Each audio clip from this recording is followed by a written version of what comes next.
മഹത്വം ഉണ്ടായിരിക്കട്ടെ. ഞാൻ വിശ്വസിക്കുന്നു എന്ന ഷെക്കേന ടിവിയുടെ ഈ പരമ്പരയിലേക്ക് എന്നെ തെരഞ്ഞെടുത്ത നല്ലവനായ ദൈവത്തിന് നന്ദിയും കൃതജ്ഞതയും ആരാധനയും സമർപ്പിക്കുന്നു. റോമ 9:16 നാം ഇപ്രകാരം വായിക്കുന്നു: മനുഷ്യന്റെ ആഗ്രഹമോ പ്രയത്നമോ അല്ല, ദൈവത്തിന്റെ ദയയാണ് എല്ലാറ്റിൻ്റെയും അടിസ്ഥാനമെന്ന്. അതെ, ദൈവത്തെ മഹത്വപ്പെടുത്തുവാൻ ദൈവം എനിക്ക് ഒരുക്കി തന്ന ഈ എളിയ അവസരത്തെ ഓർത്ത് ദൈവത്തിന് ഞാൻ നന്ദി പറയുകയും അതോടൊപ്പം തന്നെ ദൈവം എന്നോട് കാണിച്ച വലിയ ദയയായിട്ട് ഞാൻ കണക്കാക്കുകയും ചെയ്യുന്നു. നമുക്ക് ഏവർക്കും അറിയാവുന്നതുപോലെ പരിശുദ്ധ കത്തോലിക്ക സഭയുടെ വിശ്വാസ പ്രഖ്യാപനത്തിൽ നാം തുടങ്ങുന്നത് തന്നെ ഞാൻ വിശ്വസിക്കുന്നു എന്ന് ഏറ്റുപറഞ്ഞുകൊണ്ടാണല്ലോ. എന്താണ് ഈ വിശ്വസിക്കുക എന്നതുകൊണ്ട് നാം അർത്ഥമാക്കുക? ഹെബ്രായർ 11:1 നാം വായിക്കുന്നു: വിശ്വാസം എന്നത് പ്രത്യാശിക്കുന്നവർ ലഭിക്കുമെന്നുള്ള ഉറപ്പും കാണപ്പെടാത്തത് ഉണ്ട് എന്നുള്ള ബോധ്യവുമാണ്. വീണ്ടും 3-ാമത്തെ വാക്യത്തിൽ നാം വായിക്കുന്നു: ദൈവത്തിന്റെ വചനത്താൽ സകലതും സൃഷ്ടിക്കപ്പെട്ടു. അദൃശ്യമായവയിൽ നിന്ന് ഈ നമ്മൾ കാണുന്ന ദൃശ്യമായതെല്ലാം സൃഷ്ടിക്കപ്പെട്ടുവെന്ന് നാം വിശ്വാസത്താൽ അറിയുന്നു. കത്തോലിക്ക സഭയുടെ മതബോധന ഗ്രന്ഥം 1:26 നാം ഇപ്രകാരം വായിക്കുന്നു: വിശ്വാസം എന്നാൽ തന്നെ വെളിപ്പെടുത്തുകയും തന്നെ മനുഷ്യന് സ്വയം വെളിപ്പെടുത്തി കൊടുത്തുകൊണ്ടിരിക്കുന്ന, പ്രദാനം ചെയ്ത് കൊടുക്കുകയും ചെയ്യുന്ന ദൈവത്തിന് മനുഷ്യൻ നൽകുന്ന പ്രത്യുത്തരമാണ് വിശ്വാസം. അങ്ങനെയെങ്കിൽ മനുഷ്യൻ തൻ്റെ സ്വന്തം ബുദ്ധിയും മനസ്സും ദൈവത്തിന് സമർപ്പിക്കുമ്പോഴാണ് ഒരു വ്യക്തിയിൽ വിശ്വാസം പ്രവൃത്തിപഥത്തിലെത്തുക. പൂർവ്വപിതാവായ അബ്രാഹാം, ഉൽപ്പത്തി പുസ്തകം 12 നാം കാണുന്നു: ദൈവം അബ്രാഹത്തെ വിളിക്കുമ്പോൾ തൻ്റെ ദേശത്തെയും പിതൃഭവനത്തെയും ബന്ധുജനങ്ങളെയും ഒക്കെ വിട്ടിട്ട് താൻ കാണിച്ചു തരുന്ന സ്ഥലത്തേക്ക് പോകുവാനാണ് ദൈവം അബ്രാഹത്തോട് ആവശ്യപ്പെട്ടത്. വിളിച്ചവനിൽ വിശ്വസിച്ചുകൊണ്ട്, മറിച്ചൊന്നും ചോദിക്കാതെ ആ ദൈവം പറഞ്ഞതനുസരിച്ച് അബ്രാഹാം യാത്ര പുറപ്പെട്ടു. വീണ്ടും നമ്മൾ കാണുന്നുണ്ട്, സാറ വന്ധ്യയായിരുന്നിട്ടും പ്രായം ഏറെ കവിഞ്ഞിട്ടും തന്നിലൂടെ ഈ ലോക ജനത മുഴുവനും അനുഗ്രഹിക്കപ്പെടുമെന്ന് പറഞ്ഞപ്പോൾ മറുത്തൊന്നും പറയാതെ അബ്രാഹാം വിശ്വസിച്ചു. ആ ഇസഹാക്ക് ഉണ്ടായപ്പോൾ ആ ഇസഹാക്കിനെ ബലി കഴിക്കുവാനായി ദൈവം ആവശ്യപ്പെട്ടപ്പോഴും മരിച്ചവരിൽ നിന്ന് മനുഷ്യനെ ഉയർപ്പിക്കുവാൻ ദൈവത്തിന് സാധിക്കുമെന്ന് അബ്രാഹാം വിശ്വസിച്ചു. അതുകൊണ്ടാണ് തൻ്റെ ഏക മകനെ പോലും ബലി കഴിക്കുവാൻ അബ്രാഹാം തയ്യാറായത്. അതുകൊണ്ട് അബ്രാഹാം വിശ്വസിക്കുന്നവരുടെ, വിശ്വാസികളുടെ പിതാവായി മാറി. അതുപോലെ തന്നെ വിശ്വാസത്തിന്റെ ഏറ്റവും മഹത്തായ ഒരു ഉദാഹരണമാണ് പരിശുദ്ധ കന്യാമറിയം. ഇതാ കർത്താവിന്റെ ദാസി, നിന്റെ വചനം പോലെ എന്നിൽ ഭവിക്കട്ടെ എന്ന് പറഞ്ഞുകൊണ്ട് വിശുദ്ധ ഗബ്രിയേലിന്റെ വാഗ്ദാനവും ദൂതും തൻ്റെ അനുസരണത്തിലൂടെ അവൾ തൻ്റെ ജീവിതത്തിൽ നിറവേറ്റി. അങ്ങനെ പരിശുദ്ധ അമ്മ രക്ഷാകര പദ്ധതിയുടെ സഹകാരിയായി തീർന്നു. തൻ്റെ ജീവിതത്തിലെ പ്രതിസന്ധി ഘട്ടങ്ങളിലും തൻ്റെ മകൻ കുരിശിലേറിയ ആ അവസരത്തിലും പോലും വിശ്വാസം കൈവടിയാതെ ദൈവത്തിന്റെ വാഗ്ദാനത്തിൽ വിശ്വസിച്ചുകൊണ്ട് അചഞ്ചലിയായി അവൾ തുടർന്നു. അതുകൊണ്ടാണ് പരിശുദ്ധ കത്തോലിക്ക സഭ പരിശുദ്ധ അമ്മയെ സംശുദ്ധമായ വിശ്വാസത്തിന്റെ സാക്ഷാത്കാരമായി കണക്കാക്കുക. നമുക്ക് നമ്മുടെ വിശ്വാസത്തെ ഒന്ന് വിചിന്തനം ചെയ്യാം. ഒരു ആത്മശോധനയ്ക്ക് നമുക്ക് നമ്മളെ തന്നെ ഒന്ന് വിട്ടുകൊടുക്കാം. നാം ആരിലാണ് വിശ്വസിക്കുക? എന്താണ് ഈ വിശ്വാസത്തിൻ്റെയൊക്കെ ആവശ്യകത?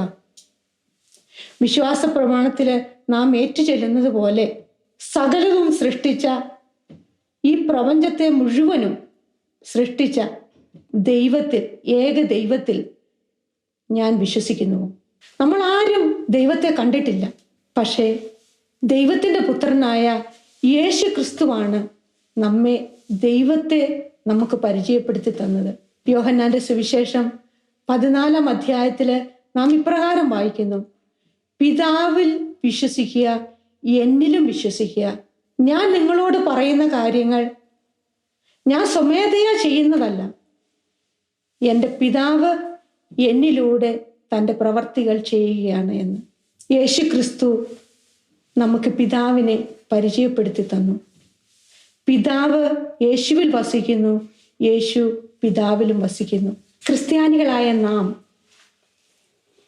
എന്തിനു വേണ്ടിയിട്ടാണ് ക്രിസ്തുവിൽ വിശ്വസിക്കുക? എന്താണ് വിശ്വാസത്തിൻ്റെ ആവശ്യകത? നാം വിശ്വാസ പ്രഖ്യാപനത്തില് 12ഓളം വിശ്വാസ സത്യങ്ങൾ ഏറ്റുപറയുന്നുണ്ട്. പലപ്പോഴും നമ്മൾ അതിൻ്റെ അർത്ഥവും വ്യാപ്തിയും ഒക്കെ മനസ്സിലാകാതെ പലപ്പോഴും ഉരുവിടുകയല്ലേ ചെയ്യാറ്. നാം പറയുന്നു, സകലവും സൃഷ്ടിച്ച സർവശക്തനായ ദൈവത്തിൽ വിശ്വസിക്കുന്നു. ദൈവത്തെ നമ്മൾ ആരും കണ്ടിട്ടില്ല, പക്ഷേ സഭ പഠിപ്പിച്ച വിശ്വാസ സത്യങ്ങൾ നമ്മൾ ഏറ്റുപറഞ്ഞുകൊണ്ട് വിശ്വസിക്കുന്നു എന്ന് പറയുന്നു. പുത്രനായ യേശു ക്രിസ്തുവാണ് നമ്മെ പിതാവിനെ പരിചയപ്പെടുത്തി തന്നത്. യോഹന്നാന്റെ സുവിശേഷം 14-ാം അധ്യായത്തില് ഇപ്രകാരം നാം വായിക്കുന്നു, നിങ്ങൾ അസ്വസ്ഥരാകേണ്ട, പിതാവിൽ വിശ്വസിക്കുവിൻ, എന്നിലും വിശ്വസിക്കുവിൻ. ആര് പിതാവിൽ വസിക്കുന്നുവോ അവനിൽ ഞാനും വസിക്കും. പരിശുദ്ധാത്മാവിന്റെ പങ്കാളിത്തമില്ലാതെ ഒരിക്കലും ഒരു വ്യക്തിക്കും യേശു കർത്താവാണെന്ന് ഏറ്റുപറയുവാൻ സാധിക്കുകയില്ല. നമുക്കറിയാം, ആദ്യ മാതാപിതാക്കൾ പാപം ചെയ്ത് ദൈവത്തിൽ നിന്ന് അകന്നു പോയപ്പോൾ കാലത്തിന്റെ തികവിൽ പിതാവായ ദൈവം തൻ്റെ ഏകജാതനെ നമ്മുടെ രക്ഷയ്ക്കായി, നമ്മുടെ പാപത്തിന്റെ പരിഹാരത്തിനായി ഈ ലോകത്തിലേക്ക് അയച്ചു. ആ പിതാവിനെ നമ്മൾ വിശ്വസിക്കുന്നുവോ? അതാണ് നമ്മൾ ഏറ്റുചൊല്ലുന്നത്, വിശ്വസിക്കുന്നു എന്ന്. അതുപോലെ തന്നെ പുത്രനായ യേശു ക്രിസ്തു പരിശുദ്ധാത്മാവിലൂടെ, പരിശുദ്ധ കന്യാമറിയത്തിലൂടെ ഈ ലോകത്തിലേക്ക് വന്നുവെന്നും 33 വർഷക്കാലം മനുഷ്യനായി ഈ ലോകത്തിൽ ജീവിച്ചുവെന്നും നാം വിശ്വസിക്കുന്നുണ്ട്. അതുപോലെ പരിശുദ്ധാത്മാവാണ് ഒരു വ്യക്തിയെ യേശുവിലേക്ക് അടുപ്പിക്കുക. വീണ്ടും നമ്മൾ യോഹന്നാന്റെ സുവിശേഷം 14-ാം അധ്യായത്തിൽ നമ്മൾ കാണുന്നുണ്ട്, ഞാൻ പിതാവിൻ്റെ അടുക്കിലേക്ക് പോകുന്നത് കൊണ്ട് ഞാൻ പിതാവിനോട് അപേക്ഷിക്കുകയും നിങ്ങൾക്ക് വേണ്ടി ഒരു സഹായകനെ ഞാൻ പിതാവിനോട് ചോദിച്ച് വാങ്ങിച്ചു തരികയും ചെയ്യുമെന്ന്. ഈ സഹായകനാണ് ഈ കാലഘട്ടത്തിൽ നമ്മളെ സഹായിക്കുവാൻ, വിശ്വാസത്തിൽ ധീരതയോടെ പ്രതിസന്ധികളെ നേരിടുവാൻ നമ്മളെ സഹായിക്കുക. ഈ ലോക ജീവിതയാത്രയാകുന്ന സ്വർഗത്തെ ലക്ഷ്യമാക്കിയുള്ള നമ്മുടെ തീർത്ഥാടനത്തിൽ നമ്മൾക്ക് പലതരത്തിലുള്ള പ്രതിസന്ധികൾ ഉണ്ടാകാറുണ്ട്. അപ്പോൾ പരിശുദ്ധ അമ്മയെപ്പോലെ പ്രതിസന്ധികളെയൊക്കെ വിശ്വാസത്തോടെ തരണം ചെയ്യുവാനുള്ള ഒരു കൃപ നമുക്ക് വേണം. അതിന് നമുക്ക് ഈ കൃപ എവിടെ നിന്നാണ് കിട്ടുക? ദൈവത്തെക്കുറിച്ച് നമുക്ക് എവിടെയാണ് അറിയാൻ സാധിക്കുക? ദൈവവചനം, വചനം തന്നെയാണ് ഈശോ. ഈശോയുടെ വചനമാണ് ഓരോ പ്രാവശ്യവും നമ്മൾ വചനം വായിക്കുമ്പോൾ നമ്മൾ മനസ്സിലാക്കുന്നതും കേൾക്കുന്നതും. പരിശുദ്ധാത്മാവാണ് വചനം മനസ്സിലാക്കുവാൻ നമ്മെ സഹായിക്കുന്നത്. ഹെബ്രായ ലേഖനം 4-ാം അധ്യായം 12-ാം വാക്യത്തില് ഇപ്രകാരം നാം വായിക്കുന്നു, ദൈവത്തിന്റെ വചനം സജീവവും ഊർജ്ജസ്വലവുമാണ്, ഇരുതല വാളിനേക്കാൾ മൂർച്ചയേറിയതും, ചേതനയിലും ആത്മാവിലും സന്ധിബന്ധങ്ങളിലും മജ്ജയിലും തുളച്ചു കയറി ഹൃദയത്തിന്റെ വിചാരങ്ങളെയും വിവേചിച്ചറിയുവാൻ കഴിവുള്ളവനുമാണ്. ഒന്ന് നമ്മൾ ചിന്തിച്ചു നോക്കിക്കേ, ദൈവത്തിന്റെ വചനം ശക്തിയുള്ളതാണ്, സജീവമാണ്, ജീവനുള്ളതാണ്. ഏതൊരു വ്യക്തിയുടെയും ഹൃദയത്തിലേക്കും മജ്ജയിലേക്കുമൊക്കെ തുളച്ചു കയറി ഹൃദയത്തിന്റെ വികാരങ്ങളെയും വിവേചിച്ചറിയുവാൻ കഴിവുള്ളതുമാണ്. വീണ്ടും നമ്മൾ കാണുന്നു, ഒരു വ്യക്തിയുടെ രഹസ്യങ്ങളും ദൈവത്തിന്റെ മുമ്പിൽ മറഞ്ഞിരിക്കുന്നില്ല, എല്ലാം അവിടുന്ന് വ്യക്തമായി കാണുന്നു. അപ്പോൾ ദൈവവചനത്തിലൂടെ, വചനം വായിക്കുന്നതിലൂടെയും നമ്മൾ വിശ്വാസത്തിൽ വളരുവാൻ അത് നമ്മളെ സഹായിക്കുന്നു. അതുപോലെ തന്നെ പരിശുദ്ധ കുർബാനയില് ദൈവം, ഈശോ തൻ്റെ മനുഷ്യത്വത്തിലും ദൈവത്വത്തിലും ആത്മാവോടും ശരീരത്തോടും കൂടി നമ്മുടെ ഹൃദയത്തിലേക്ക് എഴുന്നള്ളി വരുന്നുവെന്ന് നാം വിശ്വസിക്കുന്നുവോ? ഈ ഗോതമ്പപ്പത്തിൻ്റെ മറവിൽ ഈശോയാണ് എന്ന് നമുക്ക് വിശ്വസിക്കുവാൻ സാധിക്കുന്നുണ്ടോ? ചെറുപ്പത്തിൽ, എൻ്റെ യൗവനത്തിലൊക്കെ ഒരു വിശ്വാസവുമില്ലാത്ത ഒരു വ്യക്തിയായിരുന്നു ഞാൻ എന്നെ തന്നെ മറ്റുള്ളവരോട് പറയുക, ഒരു അത്തിവൃക്ഷത്തെ ഈശോ ശപിച്ചിട്ടുണ്ട്. ആ ഒരു അത്തിവൃക്ഷത്തിൻ്റെ അവസ്ഥയായിരുന്നു എനിക്ക്. കാരണം അകലെ നിന്ന് നോക്കുമ്പോൾ നല്ല ഇലകളൊക്കെ തളിർത്ത നിൽക്കുന്ന ഒരു അത്തിവൃക്ഷം, അടുത്ത് വന്ന് നോക്കുമ്പോൾ ഫലങ്ങളൊന്നുമില്ലാത്ത ഒരവസ്ഥ. അതായിരുന്നു എൻ്റെ യൗവനം. ജീവിതത്തിൽ പ്രതിസന്ധികളും പ്രയാസങ്ങളും ഒക്കെ കടന്നു വന്നപ്പോഴാണ് ഞാൻ ദൈവത്തിലേക്ക് നോക്കുവാൻ എൻ്റെ കണ്ണുകൾ ഉയർത്തിയത്. നാം സുവിശേഷത്തിൽ വായിക്കുന്നുണ്ട്, ദൈവത്തോട് ചേർന്ന് നിൽക്കുവാൻ ആഗ്രഹിക്കുന്ന ഏതൊരു വ്യക്തിയും സഹനത്തിലൂടെ കടന്നു പോകേണ്ടിയിരിക്കുന്നു. സഹനങ്ങളില്ലാതെ രക്ഷയില്ല. ഈശോയുടെ ജീവിതം തന്നെ അതാണ് നമ്മളെ പഠിപ്പിക്കുക. സഹനത്തിലൂടെ കടന്നു പോയെങ്കിൽ മാത്രമേ നമുക്ക് രക്ഷയിലേക്ക് കടന്നു ചെല്ലുവാൻ പറ്റുകയുള്ളൂ. ഒരു ബിസിനസ് മെന്റാലിറ്റിയോടെ ഈശോയെ സ്നേഹിച്ചാൽ എനിക്ക് എന്ത് കിട്ടും എന്ന് വിചാരിച്ചുകൊണ്ടല്ല നമ്മൾ യേശുവിനെ പിൻചെല്ലേണ്ടത്. ഈശോ പറഞ്ഞിരിക്കുന്നത് പോലെ പൂർണ്ണ ഹൃദയത്തോടും പൂർണ്ണ ആത്മാവോടും പൂർണ്ണ മനസ്സോടും കൂടി ഈശോയെ സ്നേഹിക്കുവാൻ നമുക്ക് കഴിയണം. അതുപോലെ തന്നെ നമ്മുടെ കാണപ്പെടുന്ന നമ്മുടെ സഹോദരങ്ങളെ ദൈവത്തെ എന്ന പോലെ സ്നേഹിക്കുവാൻ നമുക്ക് കഴിഞ്ഞാൽ നമ്മുടെ ജീവിതം ധന്യമായി. ഈശോയാണ് നമുക്ക് ഇതിനൊക്കെ മാതൃക തന്നിരിക്കുന്നത്. ഈശോ പറഞ്ഞത് പ്രവർത്തിച്ച് നമ്മളെ കാണിച്ചു തന്നു. ഈ യേശുവിലാണ് നമ്മുടെ വിശ്വാസം. അതുപോലെ തന്നെ നമ്മൾ കണ്ടു, പരിശുദ്ധാത്മാവിൻ്റെ സഹായമില്ലാതെ ഒരു വ്യക്തിക്കും യേശു കർത്താവാണെന്ന് ഏറ്റുപറയുവാൻ സാധിക്കുകയില്ല.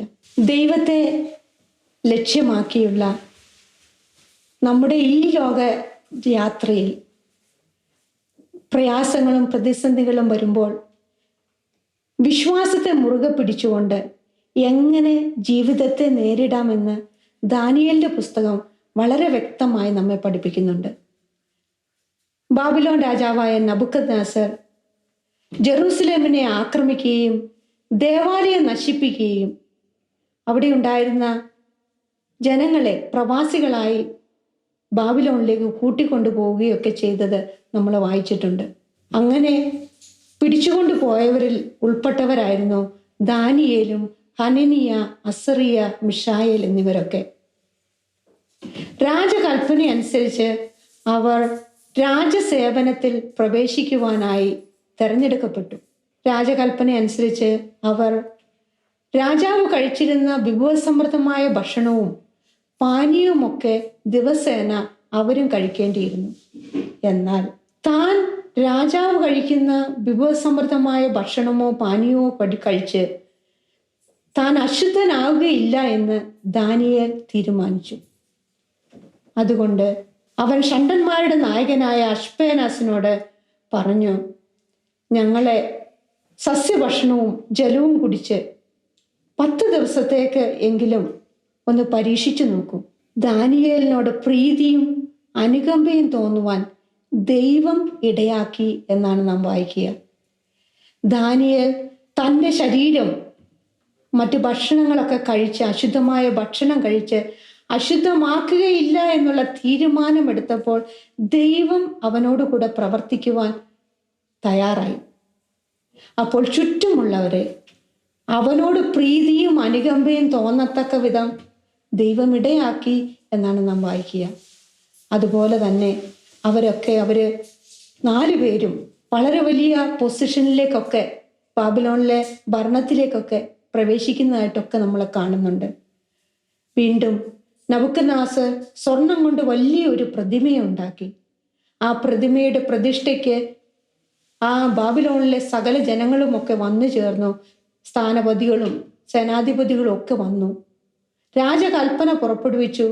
വാദ്യഘോഷങ്ങൾ കേൾക്കുമ്പോൾ എല്ലാവരും, ബാബിലോണിലുള്ള സകലരും, എല്ലാ രാജ്യക്കാരും, എല്ലാ ഭാഷകളും സംസാരിക്കുന്നവരും ഒക്കെ ആ പ്രതിമയെ താണു വണങ്ങി ആരാധിക്കണമെന്ന്.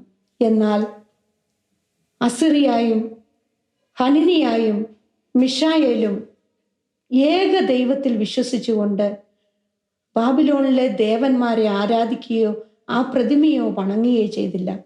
എന്നാൽ ചിലർ കൽദായർ അവരോട് അസൂയ തോന്നി രാജാവിൻ്റെ അടുത്ത് ചെന്ന്, രാജാവേ, നീ ഭരണത്തിലാക്കിയിരിക്കുന്ന ഈ വ്യക്തികൾ നമ്മുടെ ദേവന്മാരെ ആരാധിക്കുകയോ നീ ഉണ്ടാക്കിയ ഈ പ്രതിമയെ വണങ്ങുകയോ ചെയ്യുന്നില്ല എന്ന് അവരോട് കംപ്ലൈൻറ്റ് ചെയ്തു.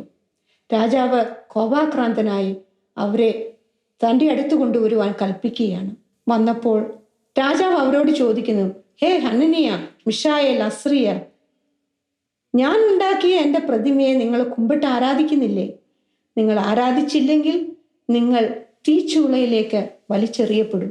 എന്നാൽ അവർ ഏകകണ്ഠേന മറുപടി പറഞ്ഞു, അല്ലയോ നബൂഖദ്നേസർ, ഞങ്ങൾ ഇതിന് ഉത്തരം പറയേണ്ടതില്ല. കാരണം ഞങ്ങൾ വിശ്വസിക്കുന്ന ഞങ്ങളുടെ ദൈവത്തിന് ഈ തീച്ചൂളയിൽ നിന്ന് പോലും ഞങ്ങളെ രക്ഷിക്കുവാൻ സാധിക്കും. ഇല്ല, ഞങ്ങളുടെ ദൈവം രക്ഷിച്ചില്ലെങ്കിൽ പോലും ഞങ്ങൾ ഏക ദൈവത്തിൽ മാത്രമേ വിശ്വസിക്കുകയുള്ളൂ. നിന്റെ ദേവനെ ഞങ്ങൾ ആരാധിക്കുകയില്ല എന്ന് ഉറച്ചു നിന്നു. നോക്കുക, അവരുടെ വിശ്വാസം. വെറും 15-17 വയസ്സൊക്കെയുള്ള യുവജനങ്ങളാണ് ഈ 3 പേരും. ഏക ദൈവ വിശ്വാസത്തിൽ ഉറച്ചു നിന്നുകൊണ്ട് തൻ്റെ ജീവൻ പോലും നഷ്ടപ്പെടുന്ന ആ അവസരത്തില് രാജകൽപ്പന പോലും ലംഘിക്കുവാൻ തയ്യാറായി. ഇതല്ലേ വിശ്വാസം? ഇങ്ങനെ പ്രശ്നങ്ങളും പ്രതിസന്ധികളും ഈ തീച്ചൂള അനുഭവങ്ങളും ഒക്കെ ഉണ്ടാകുമ്പോൾ അവരെ നമ്മൾ കാണുന്നുണ്ട്. നബൂഖദ്നേസർ അവരെ തീച്ചൂളയിലേക്ക് വലിച്ചെറിയുന്നതായിട്ട്, ബന്ധിച്ച് വലിച്ചെറിയുന്നു. 7 മടങ്ങ് ആ തീച്ചൂളയുടെ ശക്തി വർദ്ധിപ്പിക്കുന്നതായിട്ടും നമ്മൾ കാണുന്നുണ്ട്. അവരെ തീച്ചൂളയിലേക്ക് കൊണ്ടുചെന്ന ഭടന്മാര് പോലും കത്തിച്ചാമ്പലാക്കപ്പെട്ടു. എന്നാൽ അവരെ തീച്ചൂളയിലേക്ക് വലിച്ചെറിഞ്ഞുവെങ്കിലും അവർ സ്വതന്ത്രരായി ദൈവത്തെ ആരാധിച്ച് ആ അഗ്നികുണ്ഡത്തിലൂടെ നടക്കുന്നതാണ് നബൂഖദ്നേസർ കണ്ടത്. വീണ്ടും ആ ഉപദേശകരോട് നബൂഖദ്നേസർ ചോദിക്കുന്നുണ്ട്, നാം 3 പേരെയല്ലേ ആ അഗ്നികുണ്ഡത്തിലേക്ക് ഇട്ടത്? പക്ഷെ ഇപ്പോൾ ഞാൻ 4 പേരെ കാണുന്നു. ആ ഒരുവൻ ദൈവകുമാരനെ പോലെ ഇരിക്കുന്നു.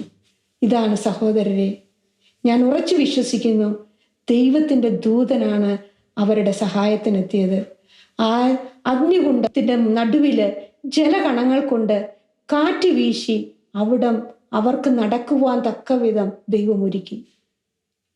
ദൈവത്തോട് കൂടെ നിൽക്കുന്നവർക്ക് ഈ ദൈവിക അനുഭവമാണ് ദൈവം കൊടുക്കുക. നമ്മളും ഈ തീച്ചൂള അനുഭവങ്ങളിലൂടെ കടന്നു പോകുന്നുണ്ട്.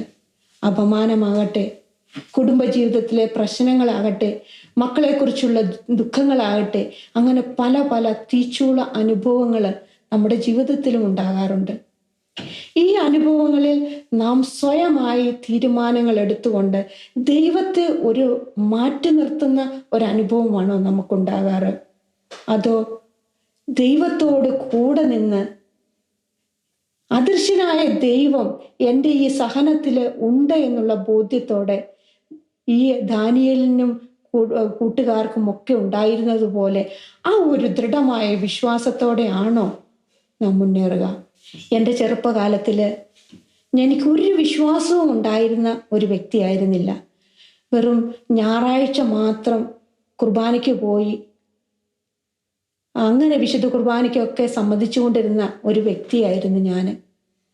എന്നാൽ ജീവിതത്തിലെ പ്രതിസന്ധികൾ വന്നപ്പോൾ ദൈവം എന്നെ ദൈവത്തിലേക്ക് കണ്ണുകൾ ഉയർത്തുവാൻ ദൈവം ഇടയാക്കി എന്നെ. അതുകൊണ്ട് ആ സഹനങ്ങളെ ഓർത്ത് തിരിഞ്ഞു ചിന്തിക്കുമ്പോൾ ഞാൻ ദൈവത്തിന് നന്ദി പറയുന്നു.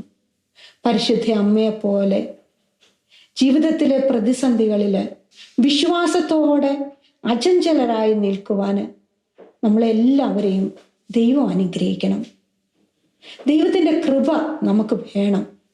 പരിശുദ്ധാത്മാവ് കൂടാതെ നമുക്കൊരിക്കലും, പരിശുദ്ധാത്മാവിൻ്റെ സഹായമില്ലാതെ ഒരിക്കലും നമുക്ക് ഈ ലോക ജീവിതയാത്രയിൽ മുന്നേറുവാൻ, ധീരതയോടെ മുന്നേറുവാൻ നമുക്ക് സാധിക്കുകയില്ല.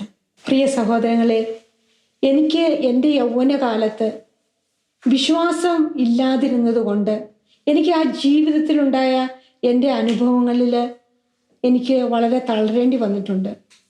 അതുപോലെ തന്നെ എൻ്റെ കുഞ്ഞുങ്ങൾക്ക് അത് പകർന്നു കൊടുക്കുവാൻ എനിക്ക് സാധിക്കാതെ വന്നിട്ടുമുണ്ട്.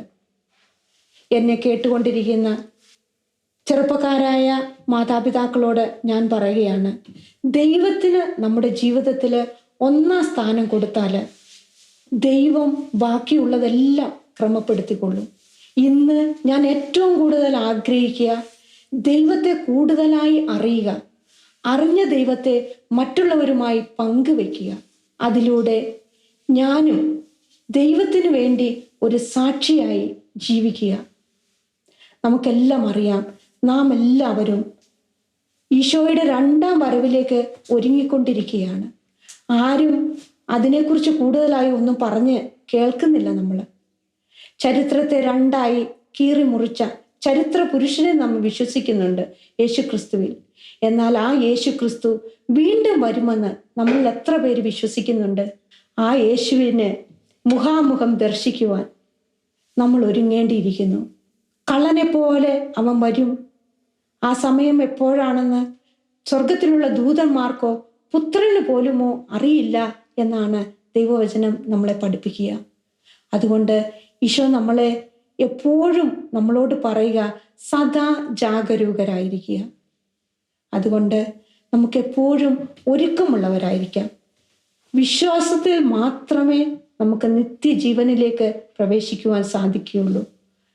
അതുകൊണ്ട് വിശ്വാസത്തിൽ ഉറച്ചു നിന്നുകൊണ്ട് നമ്മുടെ പൂർവ്വപിതാക്കന്മാര് നമുക്ക് പകർന്നു തന്ന വിശ്വാസം ഏറ്റുപറഞ്ഞുകൊണ്ട് ദൈവവചനത്തിൽ അടിയുറച്ച് വിശ്വസിച്ചുകൊണ്ട് ദൈവവുമായിട്ടുള്ള ഒരു വ്യക്തിപരമായ ബന്ധത്തിലേക്ക് കടന്നു വന്നുകൊണ്ട് ദൈവവചനം ദിവസവും വായിച്ചുകൊണ്ട് പരിശുദ്ധ കുർബാന എന്നും സ്വീകരിച്ചുകൊണ്ട് നമുക്ക് വിശ്വാസത്തിൽ വളർന്നു വരാം.